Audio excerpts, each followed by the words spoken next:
तंत्र और उसका तत्व ज्ञान। तंत्र विद्या एक ऐसी विद्या है जिसे बिना समझे हम इसका उपयोग नहीं कर सकते, क्योंकि तंत्र शरीर की वह क्रिया है जिसके द्वारा हम ऐसे कार्य करने में सक्षम हो सकते हैं जो अन्य साधारण व्यक्ति नहीं कर सकता। तंत्र का इतिहास वर्षों पुराना है। तंत्र जागृति के द्वारा हमारे पूर्वजों ने ब्रह्मांड के बारे में जानकारी ली। तंत्र तत्वज्ञान है जिसके द्वारा हम अपने ऊर्जा स्रोतों को जागृत करते हैं। इस ऊर्जा से मानव अपने अंदर एक ऐसी ऊर्जा उत्पन्न कर लेता है जिसके द्वारा वह ब्रह्मांड के गूढ़ रहस्य को भेद कर कई चमत्कारिक प्रयोग सफलतापूर्वक कर सकता है। इस क्रिया को करने में पूर्ण शारीरिक गतिविधियों को केंद्रित करना पड़ता है।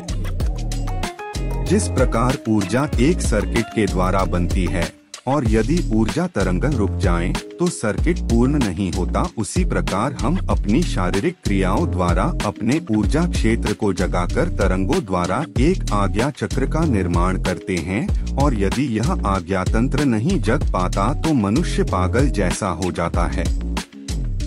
सिद्ध योगी, अघोरी, पूर्ण महात्मा इस बात को अच्छी तरह समझते हैं, तभी तो इस प्रणाली को गुप्त रूप से करते हैं तथा इसे आम या जनसाधारण को नहीं बताते। नहीं तो हर कोई इस क्रिया के द्वारा अपने शरीर की व्यवस्था को अनियंत्रित कर सकता है। तंत्र का अपना एक अलग क्षेत्र है, इसकी विधि अलग है, या कहें कि अपना उपास्य है। योग, भक्ति, सिद्धि सारे आत्मदर्शन के विषय तंत्र से संपादित हो जाते हैं।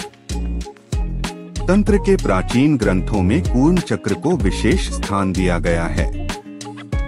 कुछ लोग कूर्म चक्र के संस्कृत श्लोकों के विभिन्न अर्थ लगाकर अपने तंत्र ज्ञान की महत्ता स्थापित करने के लिए प्रयत्नशील रहते हैं, पर उनमें से आधे भी नहीं जान पाते कि कूर्म चक्र क्या है।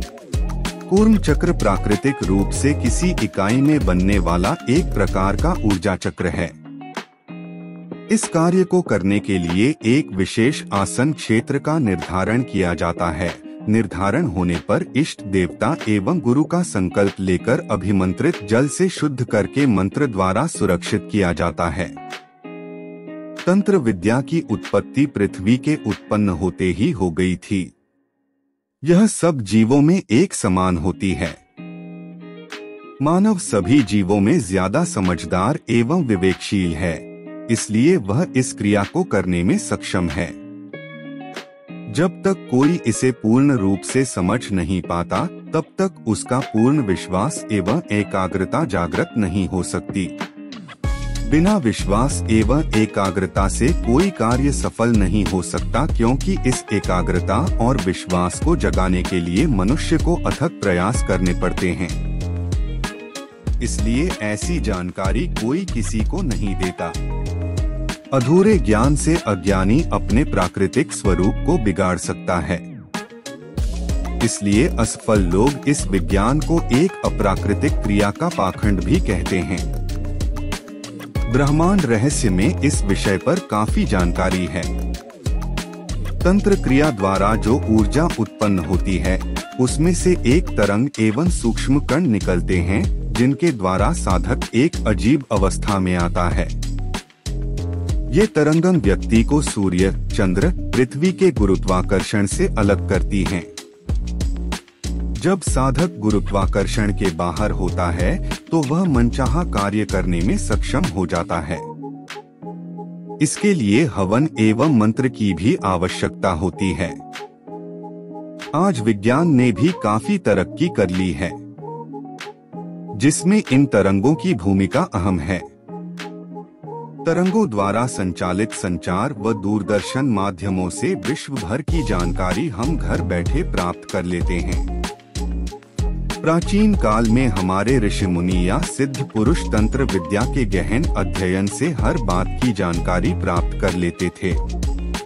लेकिन आज जो तंत्र क्रिया के रहस्य को जान लेते हैं, वे कई जानकारियां सरलता से पा लेते हैं।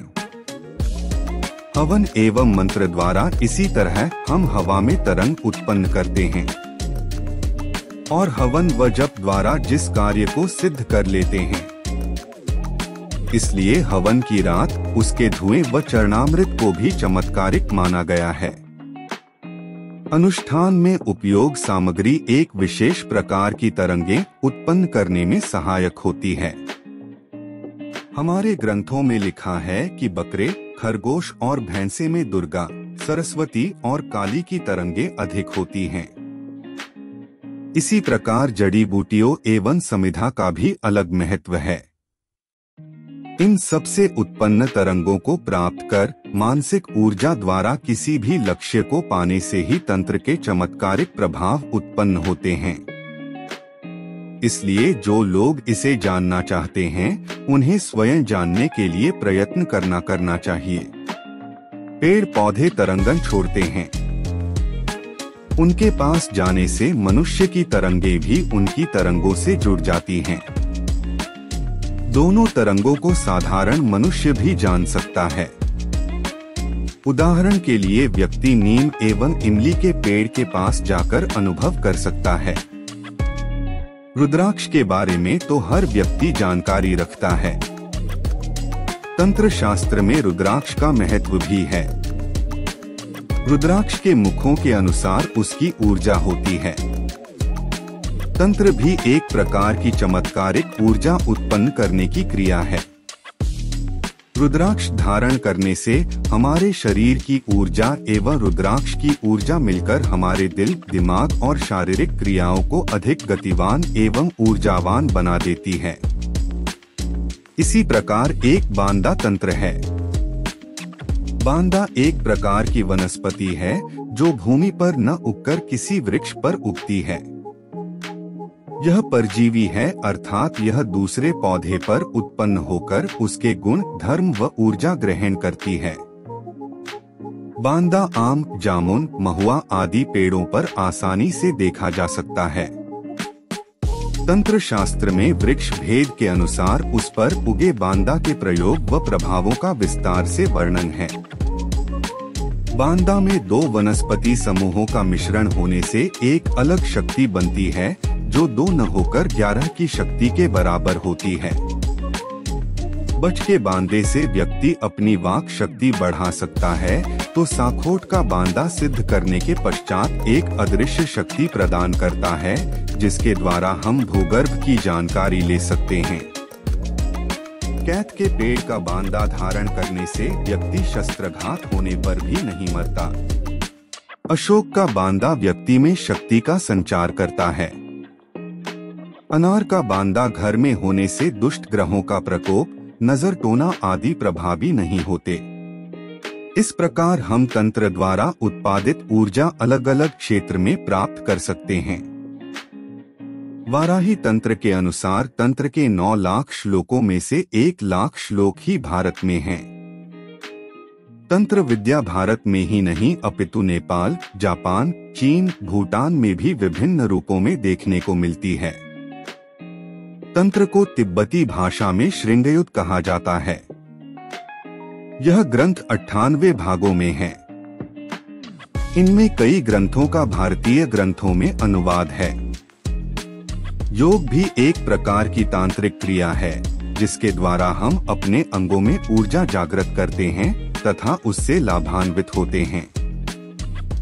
योग द्वारा सूक्ष्म कणों को जोड़कर जो ऊर्जा हम एकत्रित करते हैं वह हमारे मानसिक तनाव एवं शारीरिक पीड़ा को तो कम करती ही है, साथ ही हमें एक अलग ऊर्जा भी देती है जो आज के युग की व्यस्तता में हमारी सहायता करती है। यौगिक क्रिया भी तंत्र में समाहित है। तांत्रिक प्रयोगों को ज्यादा शक्तिशाली या ऊर्जावान बनाने के लिए कई प्रकार का एवं कई जगहों का जल, पत्ते, बांदे, फूल, जड़ आदि काम में लिए जाते हैं। तांत्रिक प्रयोग के लिए फल, फूल, जल, औषधि आदि नियत समय पर विधिपूर्वक ही लाने चाहिए। जिस दिन जो वस्तु लानी हो उसे एक दिन पहले शुद्ध एवं पवित्र होकर भक्तिभाव से निमंत्रण दे लेना चाहिए।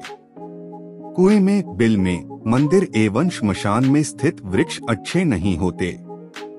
आवश्यकता से अधिक या कम बिना ऋतु के उत्पन्न और कीड़ों द्वारा खाई गई जड़ी बूटी, फल, पत्ते आदि नहीं लेने चाहिए। एकांत स्थान और स्वच्छ वातावरण की लाई हुई वस्तु ही श्रेयस्कर होती है। शरद व हेमंत में छाल व जड़, शिशिर में फूल व मूल, बसंत में फूल व पत्ते और ग्रीष्म में फल एवं बीज ग्रहण करने चाहिए। तंत्र के द्वारा काम उपासना करने वाले को चाहिए कि वह मन और कर्म से शुद्ध, सात्विक, परोपकारी व निराहार रहे। प्रयोग के समय जो अनुभव करे वह अपने गुरु से ही कहे। दूसरे व्यक्ति को कहने से उसे कार्य पूर्ण करने में बाधा भी आ सकती है।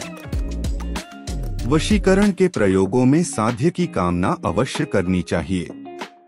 किसी भी प्रयोग के लिए विश्वास जरूरी है। श्रद्धा, गुरु पूजन, सबके प्रति सम्मान भाव, परोपकार, इंद्रियों पर नियंत्रण और अल्प भोजन भी आवश्यक है। तंत्र में विभिन्न जड़ी बूटियों का भी प्रयोग होता है। उनके देवता अलग अलग हैं। इसलिए देवों के देव योगीराज शंकर को नमस्कार कर लेना चाहिए। तांत्रिक प्रयोगों में इष्ट देवता और यंत्र का पूजन आवश्यक है। षोडशोपचार में अर्घ्य, आचमन, तर्पण, गंध, पुष्प, नैवेद्य, तांबूल, दक्षिणा, स्तोत्र, नमस्कार आदि आवश्यक हैं। पंचमी व पूर्णिमा को अभिचार, द्वितीय व षष्ठी को उच्चाटन, तृतीय व त्रयोदशी को आकर्षण, चतुर्थी व चैदस को स्तंभन और एकादशी व द्वादशी को मारण कर्म का विधान है। तंत्र के लिए अमावस्या, ग्रहण योग, एकांत आदि का भी विशेष महत्व है। ग्रहण काल व अमावस्या को आसन पर बैठकर साधक जो क्रियाएं करता है उनका फल शीघ्र मिलता है, क्योंकि उस समय सूर्य या चंद्रमा का बल कमजोर होता है। आसन पर बैठकर वह अपनी ऊर्जा को पृथ्वी के भीतर नहीं जाने देता। सूर्य ग्रहण पर सूर्य से निकलने वाली किरणों एवं ऊर्जा का ह्रास होने से तांत्रिक अपने द्वारा उत्पन्न ऊर्जा की सक्रियता को बढ़ा लेता है। इसी तरह अमावस्या को चंद्र की शक्ति का ह्रास होता है। उसके गुरुत्वाकर्षण के अभाव में साधक अपनी ऊर्जा द्वारा जो भी तांत्रिक क्रिया करता है उसमें शक्ति ज्यादा होती है। इसलिए तांत्रिक क्रियाएं रात में ज्यादा की जाती हैं तथा वे ज्यादा प्रभावशाली होती हैं। ध्यान रहे, तांत्रिक क्रिया कभी भी अकेले और गुरु के बिना नहीं करनी चाहिए, क्योंकि तंत्र मार्ग में गुरु का स्थान सर्वोपरि माना गया है। तंत्र साधक की अपने गुरु के प्रति पूर्ण श्रद्धा होने पर ही उसके द्वारा की जाने वाली क्रियाओं में कोई गलती रह भी जाए तो उसे गुरुदेव दूर कर देते हैं। गुरु का तप प्रभाव कवच बनकर सदा शिष्य की रक्षा करता रहता है। तांत्रिक प्रयोग द्वारा अपने अंदर अलौकिक ऊर्जा का समावेश सांसारिक बंधनों से मुक्त होने में सहायक होता है। तंत्र विद्या में सात्विकता का आज के युग में अधिक ध्यान रखना चाहिए। तामसिक क्रिया द्वारा जहां जल्दी फल मिलता है वहीं हानि होने की संभावना भी रहती है। तंत्र साधना से पूर्व साधकों को अपने जन्मकालीन ग्रहों का विश्लेषण करवा लेना चाहिए, यह जानने के लिए कि वह साधना में सफल होगा या असफल। अगर सफल होगा तो किस साधना या उपासना में। बिना सोचे समझे किया गया प्रयास नुकसान पहुंचा सकता है। गुरु व बुध दोनों ग्रह शुभ राशि में स्थित हो तो व्यक्ति ब्रह्मा से साक्षात्कार कर सकने में सफल होता है। दशमेश का शुक्र या चंद्र से संबंध हो तो दूसरों की सहायता से साधना उपासना में सफलता मिलती है। दशम भाव का स्वामी सप्तम भाव में हो तो व्यक्ति कैसी भी तांत्रिक क्रिया करे उसे सफलता अवश्य प्राप्त होती है। दशमेश दो शुभ ग्रहों के बीच हो तो साधक को साधना के क्षेत्र में सम्मान मिलता है। गुरु श्रेष्ठ हो तो साकार ब्रह्मा उपासना में सफलता मिलती है। यदि लग्न या चंद्रमा पर शनि की दृष्टि हो तो सफल साधक हो सकता है। जन्मकालीन कुंडली में सूर्य बली हो तो शक्ति उपासना करनी चाहिए। यदि चंद्र बली हो तो तामसी उपासना में सफलता मिलती है। यदि लग्नेश पर गुरु की दृष्टि हो तो तंत्र साधना के साथ मंत्रोच्चारण की भी शक्ति मिलती है। दशमेश शनि के साथ हो तो व्यक्ति की तामसिक साधना फलदायी होती है। 8वें घर का शनि साधक को मुर्दों की खोपड़ियों को साधना का माध्यम बनाने वाला तांत्रिक बनाता है। यदि केंद्र और त्रिकोण में सभी ग्रह हों तो जातक प्रयत्न कर साधना क्षेत्र में सफलता प्राप्त कर सकता है। जय श्री राम। आप सभी मित्रों का हमारे YouTube चैनल में हार्दिक स्वागत है। हम आपके लिए ज्योतिष एवं मंत्र अनुष्ठान के माध्यम से विभिन्न प्रकार की समस्याओं के समाधान के उपाय लेकर आए हैं। ज्योतिष और मंत्र अनुष्ठान और उपाय आपकी समस्याओं का समाधान करेंगे और आपके जीवन को नई दिशा प्रदान करेंगे। आप हमारे चैनल को सब्सक्राइब, लाइक और बेल आइकॉन बटन को प्रेस करें, जिससे कि आपको हमारी आने वाली नई वीडियो की नोटिफिकेशन प्राप्त हो जाएगी। आपका अपना श्री राम ज्योतिष सदन, पंडित आशु बहुगुणा, 9760924411।